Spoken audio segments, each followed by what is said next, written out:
All right, here we go for the tube. Say what up, tube. What up, tube? Say hi to the tube.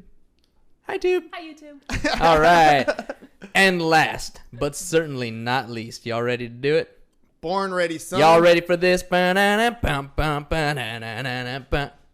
Sorry. know. Hey, it's I not don't even know. Thursday. That was last night, bro. I know, dude, but I skipped it because I was injured. Oh, Like 2 Yeah. days early. 2 days early. Almost New Year's. Whatever, it's fine. It's fine. All right, here we go for the pod in 3, 2, 1. Welcome to another episode of Business Bros. Woo! What up, ladies and gentlemen? Happy Friday. Hernancia is here, host of the Business Bros podcast, along with my co-host. The insurance bro, James C.S. with Pipeline Insurance. And as always, we have another fun-filled, ready to go, ready to rock and roll. We're going to have a lot of good times right here in the Business Bros pod show for you today. He's going somewhere. All He's right. going somewhere. Not really. All right. What truer tale does one need to show the ineffable spirit of an entrepreneur than the one we're bringing to you today? Today's guest is coming to us from a remarkable new company that rewards those with the drive to be the best by sharing the company's success with all of its team members. A disciplined Marine who started her real estate career through the San Diego Creative Investors Association. This seller finance consultant turned mortgage lender is a welcome addition to the Business Bros pod. Coming to us from the American Mortgage Network and a member of the Legion of Loan Officers Mastermind Group. Please welcome to the show, Erica Hooper. Wow, It's good, what huh? an intro. Everybody stuff. walks in thinking like, damn, that really is me. All No, right. That is So, me. like, Whoa, hey. All right. Yeah, wait a I feel minute, like I right? need a theme song. Right, my resume sounds good after all. What's up with that? Yeah. Hey, I got you. You need a resume? I got you. Right? Whoa, wait a second. Hang on. Don't call me for that. But an intro, just show up to the show, and we got your intro. That's taken care right. of. That's Boom. right. And you can take and Thank you. repurpose it for your own resume. It's fine. That's right. That's right. All right, Erica, before we get into our conversation, I want to remind our audience, I was going to say studio audience, but you are our studio audience. 365 pairs of shoes was the goal for this year, and you guys helped us meet and exceed that goal. There was a bunch of smiling faces, So many. organizations that we were able to take shoes to. So, guys, thank you guys very, very much. We're going to have a new project coming up for 2020, a clearer vision project for 2020. Ooh. So we'll see what's up. We're going to be talking about this over the next couple weeks, and then we'll come out with the new goal for the new year for another, helping project that we want to do. So it's just part of what we do. All right. Second, Gotta find a make way to sure give that back, that's if all. you guys have any insurance needs, maybe you have homeowners policies, maybe you have auto policies, workers' comp, general liability, whatever it is that you need, James is the insurance guy. Maybe you want to add insurance into your business. Maybe you have a mortgage office or something. You're giving away all that money every time you refer stuff out. We found a way to keep you not only RESPA compliant, but able to generate a new income generation source using the insurance industry. But you got to call us to find out how. 619-884-0045 or james@csfirst.com for all your insurance questions. And today's show sponsor, of course, is Casanova Fish Tacos. Fish tacos are so delicious. The way they do it is a whole different ballgame. You got to check them out. CasanovafishTacos.com is the way to go. Maybe you don't have an event coming up, but Super Bowl's around the corner. They're putting out these fish taco boxes. Everything ready for you to go. One fell swoop. Easy peasy Super Bowl party. Make sure you guys check them out. CasanovafishTacos.com CasanovafishTacos.com. Let them know Business Bros sent you so they can add extra stuff into your package. Boom. All right, we ready? Oh, yeah. We is ready to rock and roll. Well done. Well done. It's like he does this every day, right? I know, and I haven't done it in a week. I Erica, know, let's it's get been to pretty know crazy. you a little bit. Welcome to the show, first of all. Thank you for having me. You ready? It's fun. You Yeah. excited? You ready to Yes. rock and roll? All right, tell me a little bit Yes. about yourself. No. Yes. Yes. No. Yes. I'm ready. Let's go. Oh, she's ready. She's ready. All right, tell me a little bit about yourself. I want to get to know you a little bit. Like, you as an individual. What prompted you to get into this, sell loans or sell something, earn a commission type lifestyle? Yeah, that's not a choice. No. I actually got involved through, through SDCIA. Mm-hmm. I was actually just having some fun. I was working from home with a lot of time on my hands, actually as an analyst. And I started going to Chamber of Commerce meetings. There I met a gentleman named Ty Smith. He's big in the real estate investment community. And he said, "Oh, you like real estate. Have you ever heard of SDCIA?" So I popped over there and I was like, oh, my God, I'm home.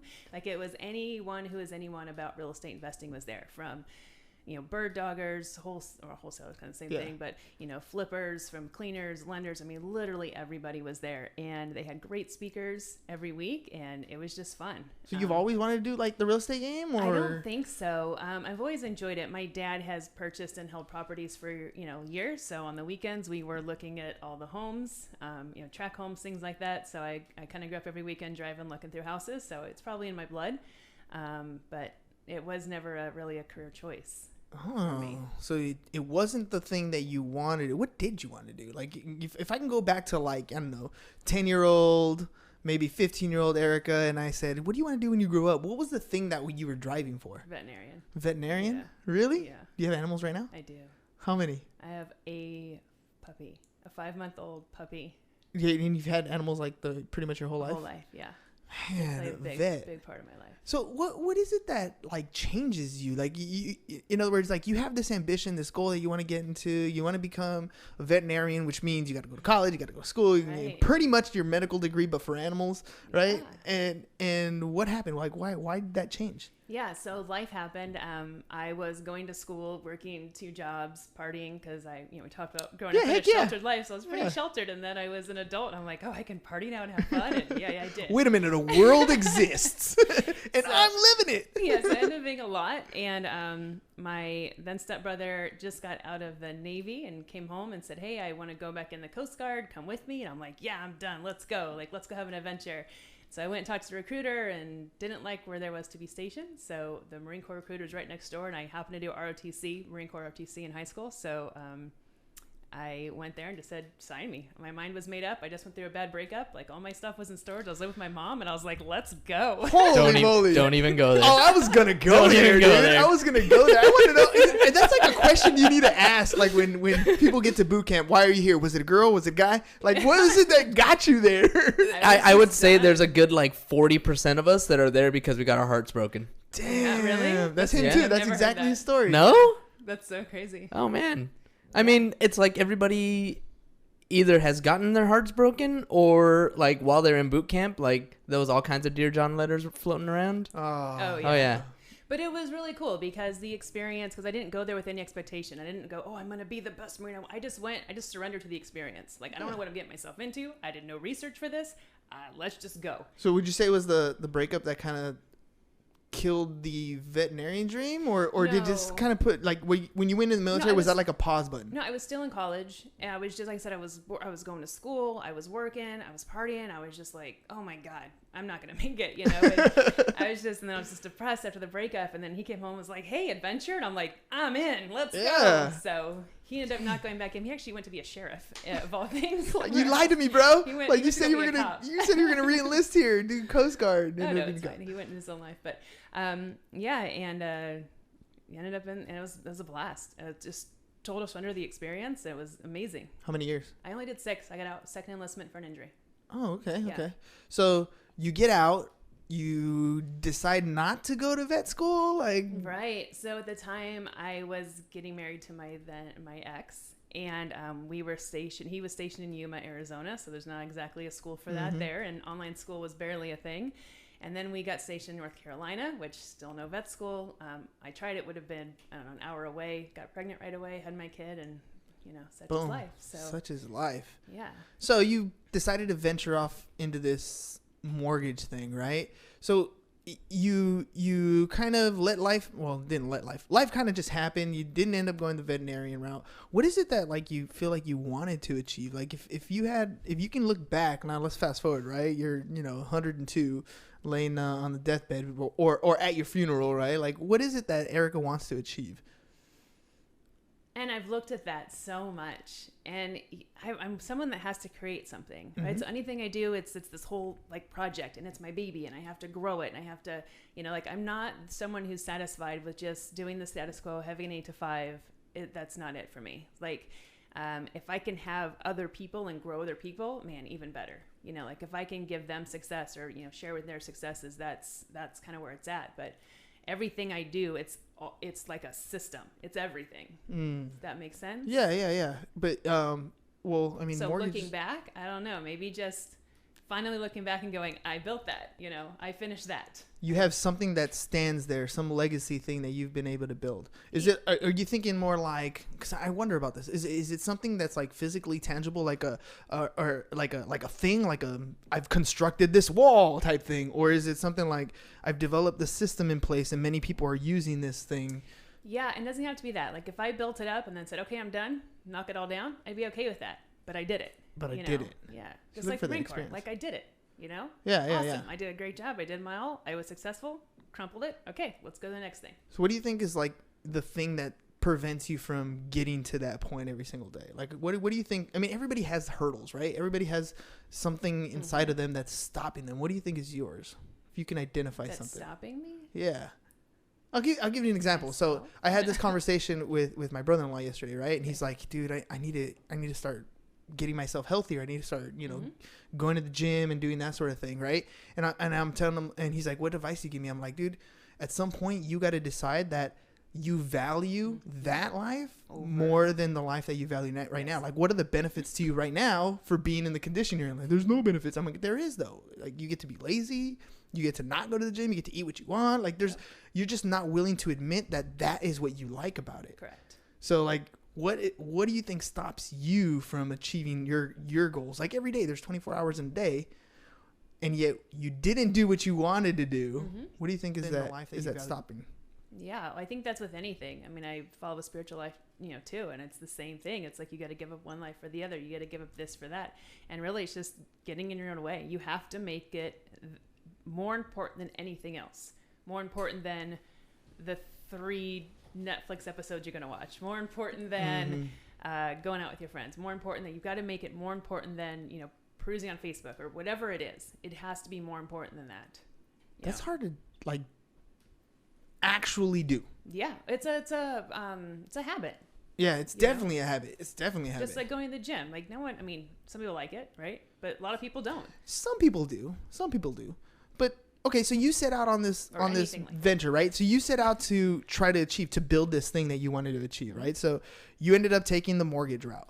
So tell me a little bit about like how you decided, okay, you went to this investor thing, you met people that are like-minded, but something got in your head where like, okay, this is the path I'm going on. Honestly, it wasn't like a finite decision, which I kind of trip on that a lot, honestly. I ended up in it in that I really liked, through SDCIA, I met Terry Lewis, great guy. He actually retired a few years ago and is now traveling all over. He said it was cheaper to travel with his wife than live in San Diego. So they were supposed to be gone, I think, a year, and it's been, 4 or 5 years. I don't know how long it's been. But when you find the lifestyle you like, right? Might as well stick with it. So, we were doing seller finance consultants. We were teaching people how to sell their home. And Dodd-Frank had just come out. And so a lot of people didn't know how to navigate Dodd-Frank and do seller financing. A lot of agents thought they couldn't do it. So we were educating the agents and also saying, hey, there's a whole new market here. Let's go show them how to do this. But I feel like a lot of agents were just afraid or they found it confusing. And it was a consulting, so they would pay us to literally do everything. And it was so cheap.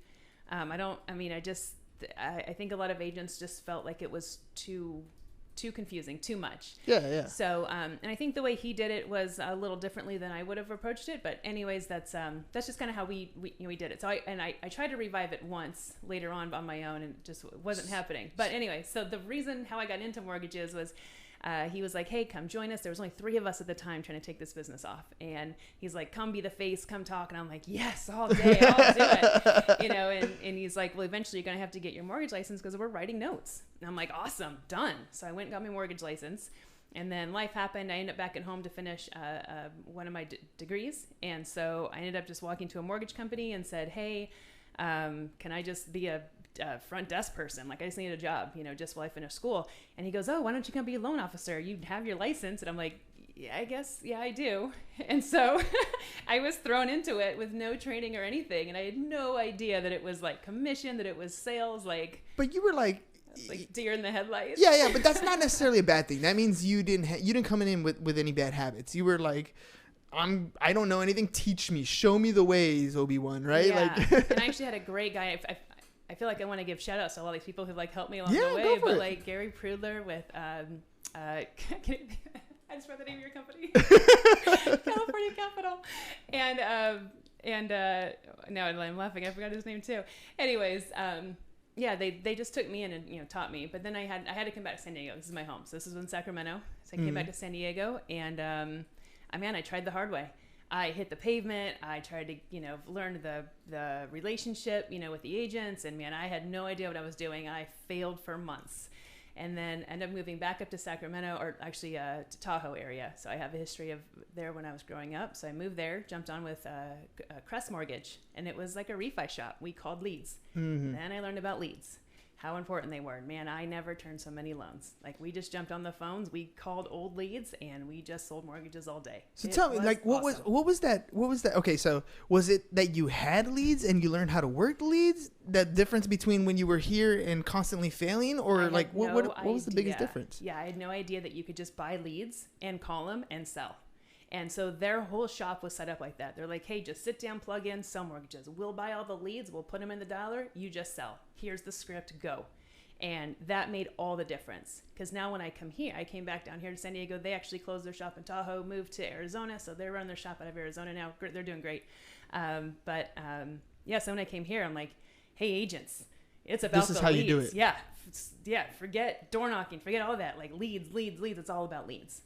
And to get even that mind shift changed is like, come on, guys, like you gotta do leads. And a lot of people do Zillow, but man, they're so expensive, and just there's a lot of like lead sources, but it's so much better when you can capture your own and just keep retargeting your own market.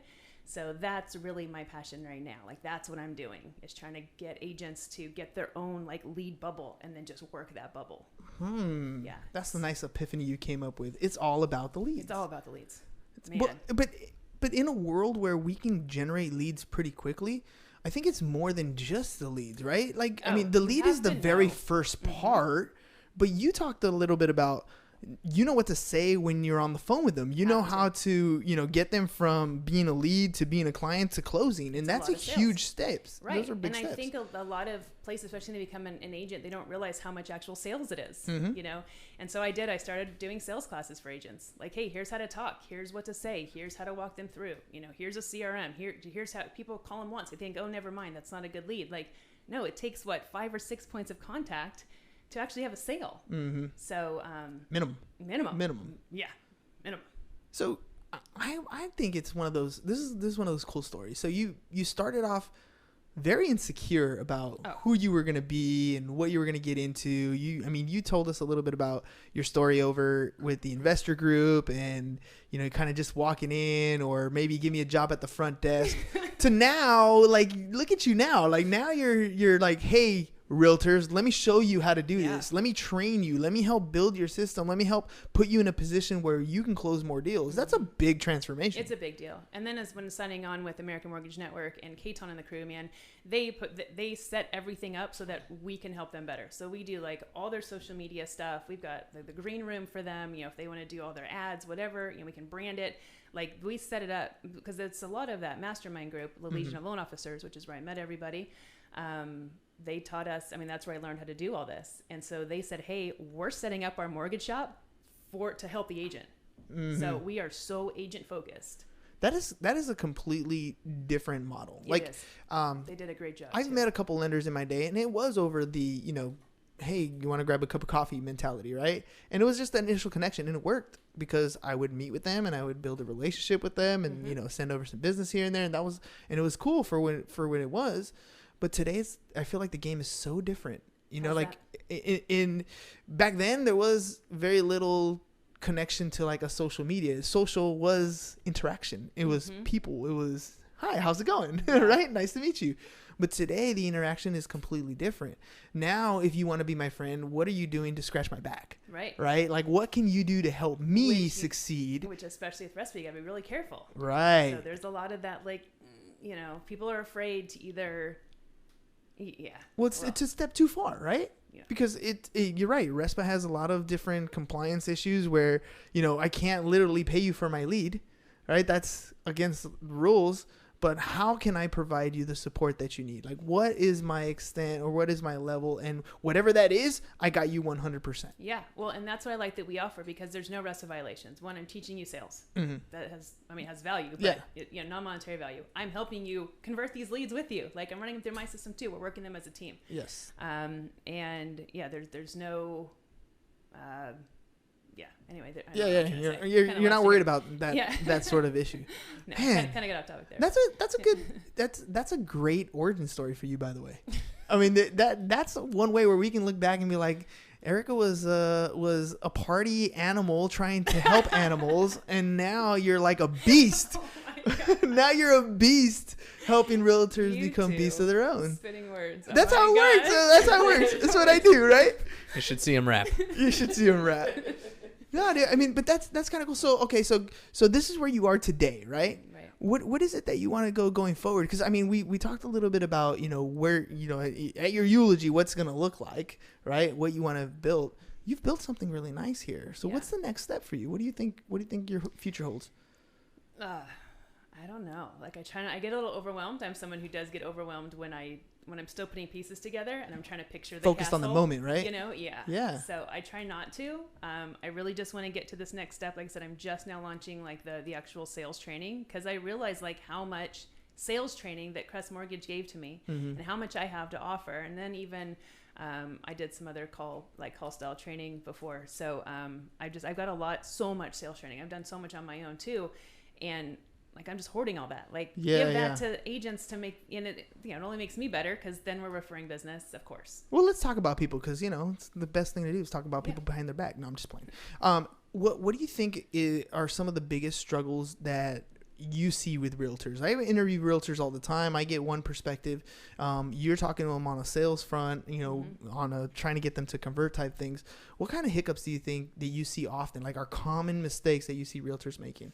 Right. So I see one, I think they get a little, they're scared. They're scared to pick up the phone, to actually make the call. They're afraid of the rejection. That they're just afraid to call someone that they don't know.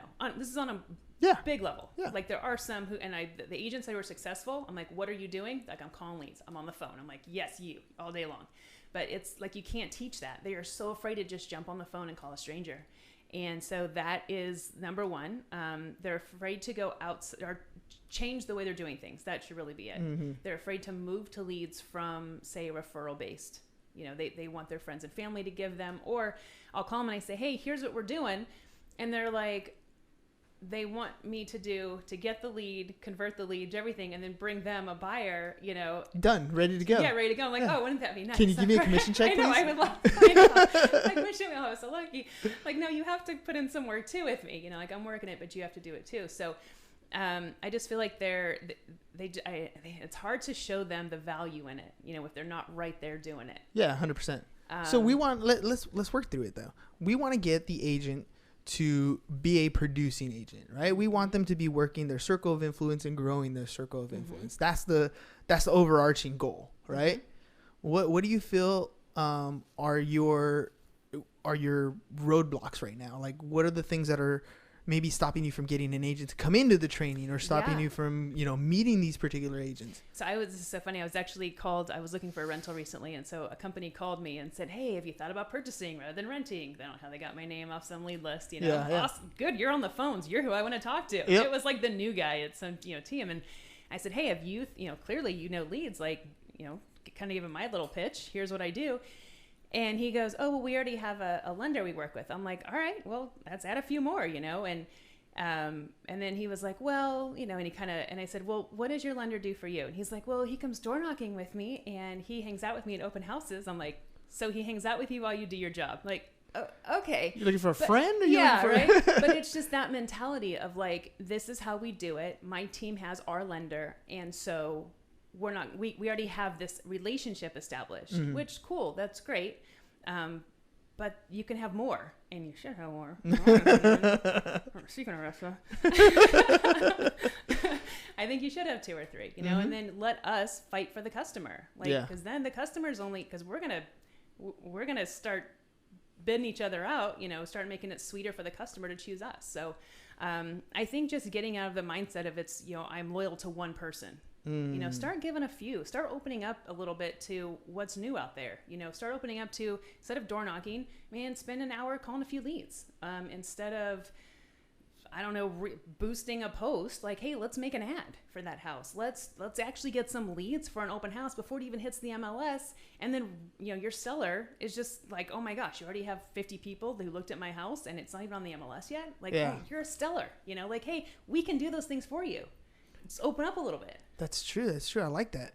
So I'm thinking, some of the biggest hurdles that we've come across with real estate agents are their own, like, I don't know, insecurities, I guess, their own demons that are stopping them from doing what they need to do. That you think is your biggest hurdle from getting agents to come over and be partners? I don't know, because I feel like a lot of them do show up. Like they want to show up, they want to do it. I think I don't, and that's just kind of the hard one, is I don't know why they won't just say, yes, I'll try this. Or maybe because we don't have the big Zillow name behind Yeah. I don't really want to I don't want to get... Yeah, it's all fine. It's fine. We can say those names. Okay. It's not a big deal. Well, okay. So what about the few agents that have jumped on board, right? Yeah. That are doing it. What kind of moments do you see in their relationship? Like there comes a time when you're working with somebody where you realize, oh, I made the right choice. Right? Like, do you have any examples of like people who've come over to work with you guys and they're like, I made the greatest possible choice ever. Like this is exactly what I was missing in my business type thing. Yeah. Well, it seems like, and like I said, I just switched over them this year. So as far as this model, like I haven't had too many stellar people just take off with it. Mm-hmm. One, because when I first started, I was literally giving leads away saying, here, just help me work this. They were brand new. I met up with Josh Tackins out of Keller Williams, and he referred a bunch of new guys. I'm like, awesome. Yes. Here's some leads. Go work them. And they wouldn't call them. I'm like, bro, like, I'm giving you good practically stuff. A check. All you got to do is pick up the phone. Right. So as far as like the one that just said yes, I mean, I kind of still have yet to see it. Like I've got a few. We've done some social media stuff. We've done ads. I mean, they're starting to get it. They're starting to call. They're starting to work the system. But no one, I think Keaton has had some really good experience with some of his guys. Mm-hmm. Like I said, I came in a little later. But those guys are few, man. I'm still hunting for them. They're hard. You got to weed them out too. That's unfortunately in sales, that's something we come across all the time. We are constantly struggling with the same thing on the insurance side. Mm-hmm. Is we bring people on. We're like, look, we'll help you get a license. We'll help train you up on everything you need to do. We're going to help you with what you have to say. Like everything is here for you. And even though those things are set in place for them, 1 out of 10 that we bring on, like becomes a top producing person. And it's not like they don't have the tools in front of them that are available right here. We have all the it's right here. Everything you need is right here until you are comfortable. This guy's nuts on his calendar. Like we do the podcast every single day, but if you look at all the other time slots in the calendar, it's just agent after agent after agent, putting out fire, answering questions, getting things done. So like we're here to support. Mm-hmm. But how do you find that person that has that drive inside that wants to do something? Mm-hmm. That's the biggest hurdle I think we've come across. And I feel like you're going to end up in that same direction. How do you get across those people? It's rough. Yeah. And I feel like they come up and they have to have that like internal fire. Yes. They have to have it. You can't teach it. You can't pull it out of them. Do you think you can light that internal fire in people? Do you think that's like something that's possible? I think so. You think? I've wondered that. I feel like I don't know. Here's my thing. I think the fire can grow, right? I think somebody can have that internal fire, but I don't know if I can light as many fires as I want. I feel like I put out a lot of messages every single day, right? Mm-hmm. We have guests every single day sharing their stories. Mm-hmm. And I think the listener has to be in a position where they're ready to accept that message. Right. You know what I mean? They have to be ready. They have to be open and willing for it. Yeah. Like there's great opportunity. You might have talked to a guy when he got his license fresh green out of real estate school, and you talk to him, and nothing you're saying makes sense. Mainly because they don't speak the same language as you yet. They need to go out there and get some experience. But they do get some experience. They're about to leave, and then they see you again. You follow up with them later on, and they're like, that was everything I was looking for. I don't know why I didn't start with you ahead of time. I didn't know why. But we've all done that. Yeah, we've all done that. But that oh my God. But that's my point, right? It's like I feel like I can light the fire for somebody, but are they willing to are they at the point in their life where they're willing to accept that message? And if not, how do I get that message across to them? How do I put them in a place where maybe I can get their mindset in the right spot? Maybe I can tell them a story that'll get them in the same emotional state that I was, so that I can have that same epiphany moment. You know, like there's a lot of different things that are going on in their lives, but you don't know what's going on. Sales. It's anything with sales. Timing's got to be right. The pitch has got to be right. So yeah, and that's the hurdle. How do you do it? How do you put yourself out there enough? That's a question. Where someone says yes. You do a daily podcast. That's how you do it. That's the trick. That's the trick. Yeah, that's the question. I mean, even in sales, you know, like on a refi, hey man, you're in a position, like you're gonna, you know, or whatever it is, you're on a purchase, you're there, and then even on the customer, why don't they do it? They're gonna be in so much better position. So you know, whatever it is, and they still don't do it. Like there's nothing you can do. Maybe it's a positioning, I mean, it comes down to scripting, right? It comes down to being able to share with them the opportunity that's in front of them. I still honestly feel 100% that it's a very emotional based, almost everything we do is an emotional based transaction, justified with logic, right? So we're justifying the refi because it fits our budget, or we want to reduce our rate, or we want to, you know, take away the PMI, whatever. That's the logical part of it. But there's an emotional aspect to it. You have to sell the emotional. What is it going to look like when you have $500 more in your pocket each month? What can you do? What are you going to look like without that credit card debt? What do you look like without this? Without, you know, and then take it away. I'm actually kind of against refis a lot. Well, I mean, but it comes down to for some people. But yes, it has to. Yeah. Even then, like I've had people ask me that recently. Like, hey, I'm thinking of switching to like a 15-year fix, right? I got like 25 years on my loan. I'm like, okay, why? You know, like let's talk about what you're actually trying to achieve, because there's ways to achieve it that might not necessarily be that route, right? But that is an option. We can do that. Let's talk about, you know, what is it that you want, and that's a different type of conversation that you have to have with people. Right, yes. And that's what I like, because a lot of people that are just salespeople. I'm going to get the sale. I'm going to close no matter what. Yeah. Great. Like those guys put up serious numbers.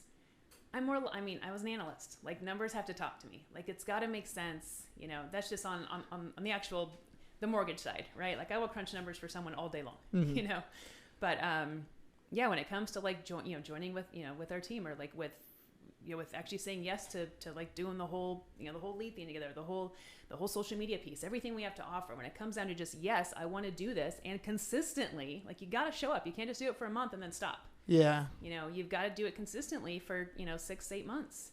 And that's like the, well, okay. So let's go on this consistent thing real quick.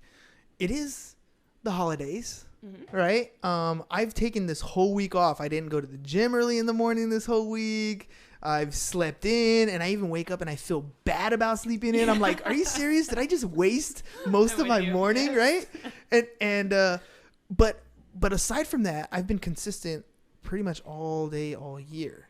What do you think about agents, like in general, where they're most of them have stopped. A lot of them have stopped about Halloween-ish. And then we've kind of left, and now we're going to see them all come back in about a week, like engines blaring. What do you normally, what is it that goes on in your office? Maybe something that we can hash out in our minds to help those guys put together a plan to help them all throughout the year.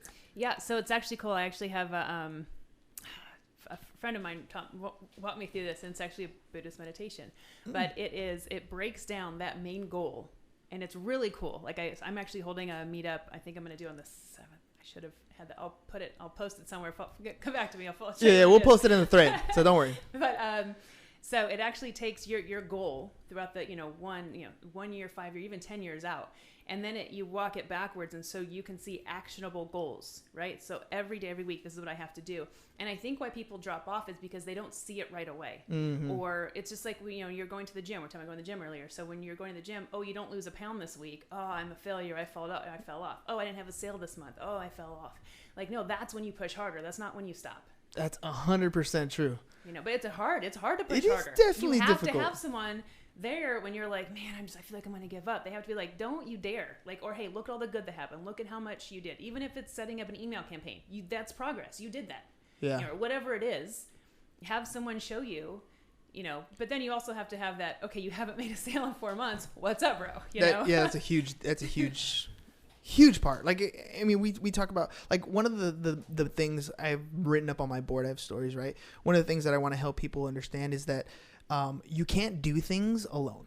Right, you can't. I mean, you can. There's so a limit harder to what you can do by yourself, right? And there's so many people out there who've been struggling in their own businesses, in their own practices. They've hit a plateau because there's only so many hours in the day. They start getting burnt out. They start not understanding, the balance between having a life in their personal lives, between their business life. Everything's starting to come to a head because they're capped out, because they're not depending on, or not able to open up their relationship and kind of feel like it's okay to delegate some things, and they're not going to be 100% the way you want them, but they're going to get done. And you're going to, building a correct team is something that allows you to scale what you're doing, to help you to grow your own particular business, to give you the free time that you're looking for. So I that's one of the biggest things that I want to help people understand in 2020 is to build your right team. But what you absolutely bottom line need to look at is your bottom line.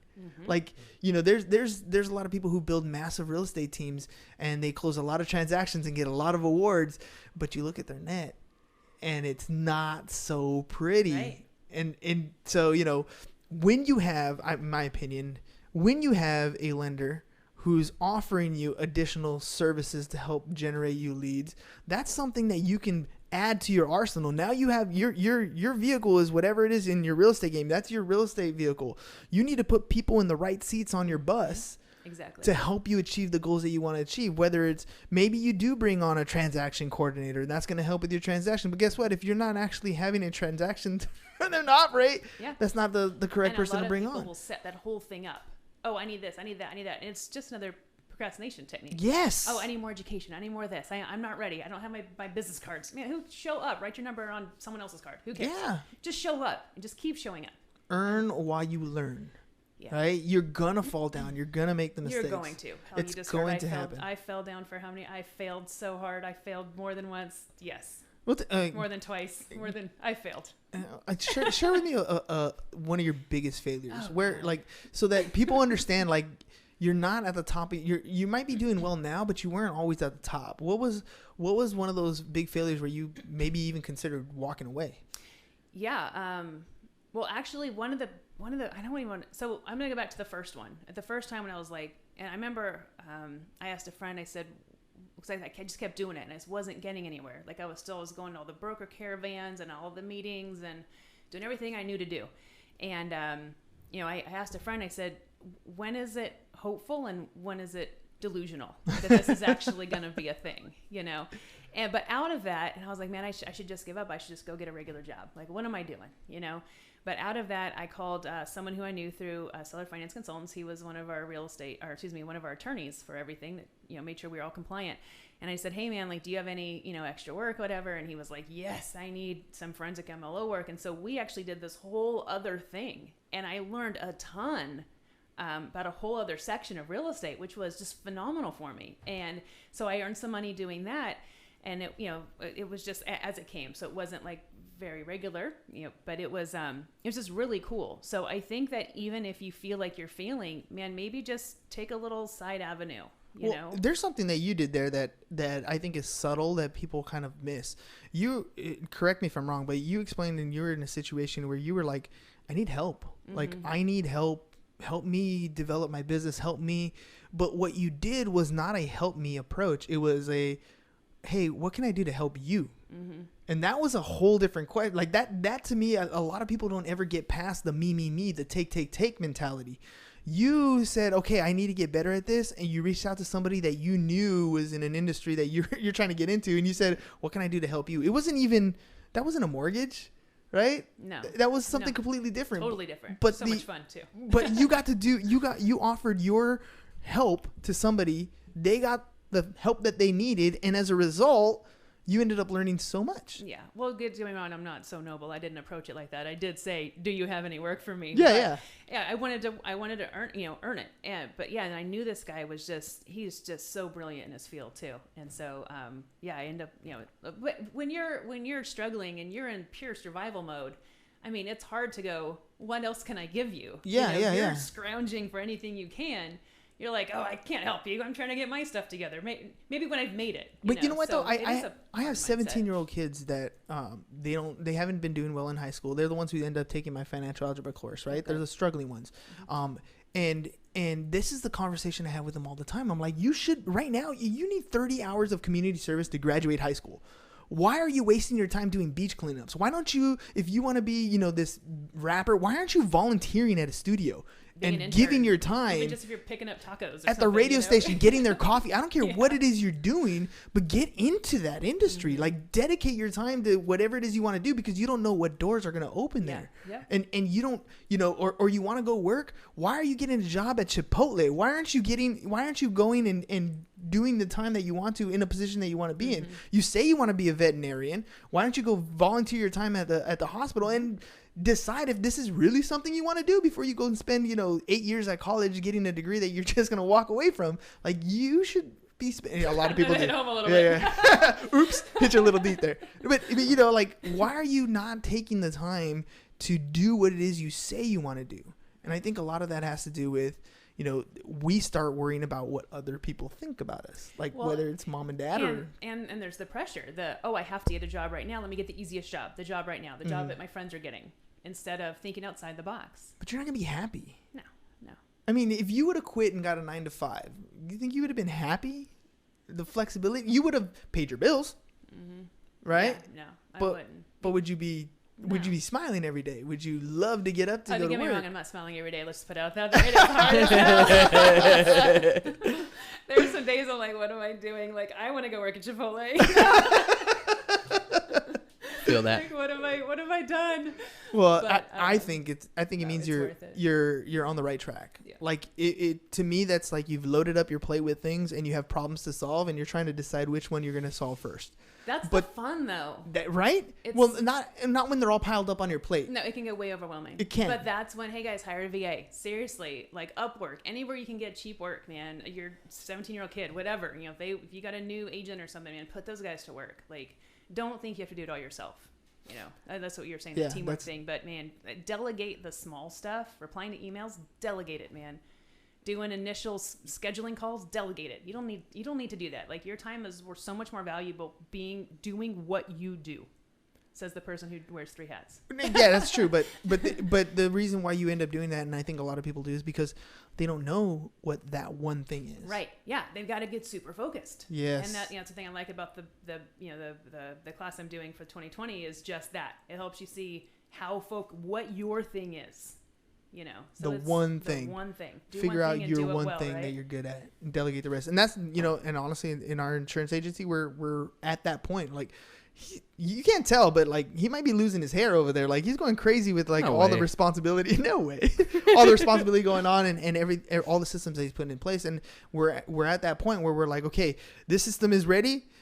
Time to hand it off. Yeah. You know what I gotta mean? trust your Time to hand systems. it off. And it's both scary and exciting at the same time. And I mean, 2020 is going to be one of those awesome years that we're already running. Mm-hmm. Now it's time to gain speed, and hopefully, if we trip and fall, dust it off and just keep going. But systems are hard even to create. I mean, oh yeah, that is not my forte. They can be overwhelming themselves. Like, even just setting up a system, like, okay, so we get agents in, we run them through this, we do that, like that, even just seeing it, and building that, I mean, hell, that took months, I mean, and you think it's so simple. Oh, just put them on, no. And then you're going to turn it on and people are going to fall off the belt and trip and fall and be like, whoa, okay, time to, let's take a step back and let's fix these little holes. A few times. Yeah, that's just the way it is. But trial and error. But before you know it, you have a running, fully functioning, well-oiled machine. But even without that, so there's another group that I joined a while ago, and I was looking at when he first released it, and it was like, so I kind of came in midstream. So they've got like the hot new one coming out now, like that's all very nice. But originally it wasn't. It was kind of janky, and like, so you could see the old stuff and the newer stuff. So I came in kind of Gen Mid, 2. yeah. You know, but like Gen 1, I look back and I'm like, man, this looks terrible. You should sell this. But this is how he started. Yeah. And it was so cool that he put it out and just he saw like you got to see the whole thing. And so it doesn't have to be perfect. Google lives their life through the beta program, right? Yeah. Like we're testing it. It's not perfect. And as long as people understand that it's not perfect, but it's saving you this much time or saving you this much money or helping you do this thing, like that's a win. And you know what? The client never knows. The client never knows, and that's the key. Only you know. Only you know. That it's Gen 1. All right, Erica, I've asked you a ton of questions, so I'm going to get to the point where you get to ask me or James a question. So while you think of that, I'm going to remind our audience, ladies and gents, I want to say thank you guys very much for the 365 plus pairs of shoes that you guys helped us generate. Next year, we're going to do something, maybe keep the same goal for the shoes and add something else. Maybe we're going to go to blankets or hoodies. I don't know. We haven't decided yet. But thank you guys very much for all your help. James is the insurance guy. So if you guys need help with your homeowners, your auto, commercial, workers' comp, whatever insurance business you need, we pretty much got you covered with the exception of karma. Karma's the only thing that we don't really cover. So be good out there. Be good. Remember, Santa's checking his list twice, even though it's after Christmas. All right. But if maybe you want to add insurance into your business, maybe you have a mortgage company or a tax office, adding insurance into your business is an extra revenue stream where we do all the heavy lifting, but cut you a check. Find out how 619-884-0045 or james@seeusfirst.com. Casanova Fish Tacos is our show sponsor. Make sure you guys go out and get some fish tacos. There's an underground taco club. All you got to do is hit me up and I'll let you know when the next one is so you can come out and taste it. Maybe we'll set up a private Business Bros tasting. I don't know. Ooh. But you guys might want to check it out for Super Bowl Sunday. 1 box fish tacos all set, ready for you to go. CasanovaFishTacos.com. Let them know Business Bros sent you so that they'll add extra stuff into your package. All right, Erica, you ready? Yes. Shoot. All right. Question. So I know why you got out of real estate and into this. So just real quick, what made you say yes to real estate in the first place? Yes to real estate in the first place. So the very first book I ever picked up was Rich Dad Poor Dad. Of course. Robert Kiyosaki, Absolutely. right? Absolutely. And so basically, spend your life buying assets, don't buy liabilities, you'll be in a good spot, build businesses, invest in real estate. So that was in our head, since day one, since I was like 18, 19 years old. And so we did that. We bought our first house when we were 20. Mom and dad helped us do that. And then we went and bought another place in Vegas, made a mistake buying that place in Vegas because it wasn't cash flowing. We ended up making money, but it was one of those where like when we bought it and we closed, we're like, oh shit, what did we do? We're going to lose money. How do we fix it? We did a lease option thing, fixed it. Everything worked out great. So education, right? Helped that. And then we started flipping some properties. And at some point I was like, dude, I need to just get my license and stop paying commissions out. So I got my license and then I started doing some representation. And then the wife was like, I want you home on the weekends and the evenings. And so I still have my license today. I'm still brokered with EXP. But now it's like if people want to ask me questions, because they do all the time, it's more like I'm the professional referral now. So I have my insurance license. You need help with insurance, I can put you over here. You need help with real estate, I can put you over here. You need a mortgage, I can put you over here. Now it's that, like I'm the liaison for people. So I'm keeping the licenses because I honestly, I'm a big proponent of build your team, build it right. And if you don't want to build your team, like you don't want to actually have people that you hire, that's cool. You can get professional licenses as long as you hold the professional designation. You can talk about what it is that you're talking about, and you can get paid for those things. Absolutely. So, figure out how to build your team the way you want it to be built to achieve the goal that you want to achieve. And this is, maintaining my real estate license, which I just renewed. Cheap plug. How do you get licenses? Cheap plug. It's really simple. You see this guy right behind me, MikeRuss.org? They're one of our business partners. And so if you guys need any license, you need a tax license, you need an insurance license, life or PNC, you need a real estate license. Maybe you want to be a notary. Maybe you want to get your Series 6, Series 7 and help people with assets under management. MikeRuss.org. Make sure you guys use Business Bros as your promo code, and we'll hook you up. And you're going to see some stuff. I'm going to be doing a lot of education stuff, seeing as I'm a teacher. Nice. So the best way for you to become the person people look up to is to be the educator. Right. Once you've taught somebody something, you will forever be on a pedestal to them. Even though they might surpass you in what they know, they will always look up to you. Absolutely. And so, that's like Robert Kiyosaki. Right? Exactly. I might know more than Robert at this point in my life. Who knows? That guy's pretty smart. But, it's possible that I know more, but I will always look up to him as my mentor. Right. And so that's and that's the thing about any smart person that you ever talk to is they've gotten really good at that one thing.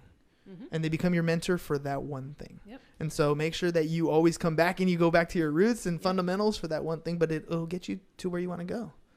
Yeah. Did that answer your question? Yeah, absolutely. Awesome. All right. Before we end the show, though, some shout outs here. We had a few people stop in and say hi. Mila says, hi, Dad. Oh, and hi. then there was, by the way, this is Peyton. Hi, Mom. And Maurice Garcia. Yeah, he left us. Yeah. He actually commented quite a bit. You guys were going on such good discussion. I didn't want to jump in. But he wants to know, where do you think the market is going, and how can I prove my lender did me dirty? He stuck me with a 5.625 interest rate. Maurice Garcia. We talked about this, Maurice Garcia. I'm going to shake this. No, You're in trouble? Uh-oh. He's a great guy. He's a prime marine as well. Well, pull a QWR. It's called a qualified written response. You'll Google how to get it, and we'll look through everything for you. So. And as far as where the market's going? Oh yeah, God, that's so weird. So my dad was just, I don't know how much time we have, but my dad just asked me, he goes, hey, I heard it's going to like negative interest rates or zero interest rate, and I'm like, what? Nah. I'm like, let me look that up. I don't think that's right, but I'm like, how would that even look? The Japanese did it. I know, that's what he was saying. So I'm really curious. So my background actually is finance, so I'm actually really curious to hear about that. As far as where the market's going, I mean, being in people's finances every day, I see where individuals are, and there's a definite spread. And I don't think I've been on this planet long enough to watch trends.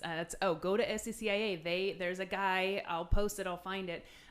He comes about 2 times a year, maybe 3 times a year, and tells where the market's going. And man, if he has not hit it every single time, it is so cool. So I definitely want to check that one out. Yeah. Once you find it, I mean, we tagged you on the show anyways. So there's a thread of everybody's comments. Just drop it in there. I'm curious to find out. I mean, as far if rates are any, I don't think rates are a good meter. It really comes down to, and this is to me anyways, in my experience, people are always, is it my time to sell or is it my time to buy? Yes. Right. And that's really where the root of the question is coming from. And I always, and my answer is always, it depends. It depends. Let's look at your personal situation. What is it that you're trying to achieve? Can you afford the payments on a fixed loan? And if you can, and this is the direction you want to go in, then it's definitely your time to buy. Yeah. And if it's time to sell, what are you trying to achieve? Are you trying to cash out and take this cash? Are you trying, are you under that threshold for the exclusion come, Uncle Sam time? Or are you just looking for cash flow? Maybe we can, owner finance or something like that. What is it that you want to achieve? And then we'll tell you whether it's the right time to achieve that or not. Yeah. And there's a few ways to do it, like whether you use owner financing. I mean, even there's that 10K cap now on, what you can write off, but we can use owner financing to actually get 100% of we'll talk about that in a whole other time, but to get 100% of write-offs on some of these more expensive homes that have a bigger tax hit.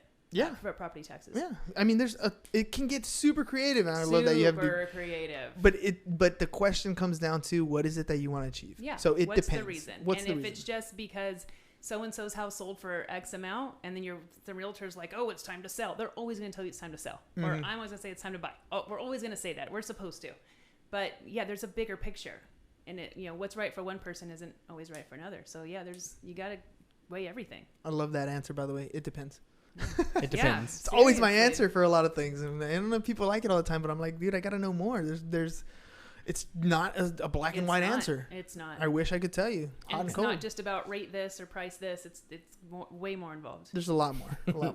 And last thing, Maurice also asked a question for me about an LLC that's generating $90K plus a year in nonprofits with 57 sponsors. Should I have insurance? Yes. By the way, yes, absolutely. This is a liability issue. This is for sure. Hit me up right here, James at csfirst.com. I will be more than happy to talk with you about the different insurance needs that you might have. I mean, just off the top of my head, general liability, directors and officers. If there are any employees involved, then obviously workers' comp. But there's definitely liability issues there that we might want to talk about. So nothing can put a biggest hurt in your dream than a lawsuit, than just a claim like that. Yeah. Huge. damper. He has a really great LLC since he was so. Gave us the plug here. It's Veterans Helping Veterans, I believe it's called, Vets Helping Vets. He does a lot for vets. So I mean, it's like so much I can't even like narrow it down. Yeah, so that's cool. Just And check you're a him vet out. too? Works Yeah, out. is it right off of Pacific Coast Highway? I don't know. He recently got married and maybe moved. I know he was Okay. up north a little bit. Oh, because I was just asking. I actually used I don't remember if it was the same one, but Veterans Association that helped me get my insurance license right Okay. when I got out of the Navy. So yeah, Awesome. Yeah, Nice. he helped me with my compensation claim. Absolutely. So, or just kind of like walk me through what I need to do, and because I had a relook or whatever it's called. I don't even know. I leave that up to him. But yeah, he was like, here's what you need to do. Here's all the steps. And man, he just made it so easy for me. So Nice. Teams, man. There are people who know things that are very good at that one skill that they're very good at. Like, you need to just be able to reach out, put that stuff together. yeah. It's the way you make it. And he's a great dude. So, And he's a yeah. great dude. 826,000 veterans helped Yes. in Lake Elsinore now. Yes. That's So- where he is. Nice. Yeah. Yep. Nice.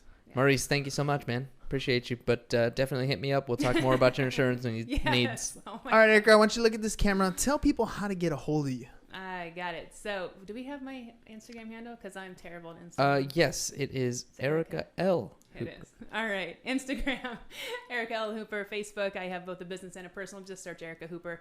And phone number, of course, 858-220-0276 is my personal. Erica, it's been fun Yeah. getting it's to good. know you. Yeah. Didn't I tell you it was going to be easy? I asked you tough questions, but they were your questions. Like, they were your answers, right? It's fun. So I got one question left. If anybody is on the fence about coming on the show, should they come? Yeah, of course. It's comfortable. I'm make it easy. Did you have somebody that's like on the fence or? No, and most people are like, hell yeah, man. But just, you never know. There's people that have thought about reaching out to the show to get on the show, and they just don't for whatever reason. So reach out, hit me up. My contact info, James' contact info. We'd love to have hear your story on the show and get your information out, like Erica's. Whoop whoop. Woo! All right. Good job. All right, ladies and gents, that's all we got for you guys today. Peace. Bye bye. And we're out.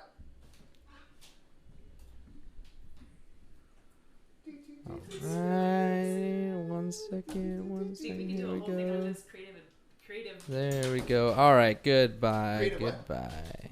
real estate. Oh, like creative financing type Too. stuff? Oh, yeah. So financing wraps. Get all those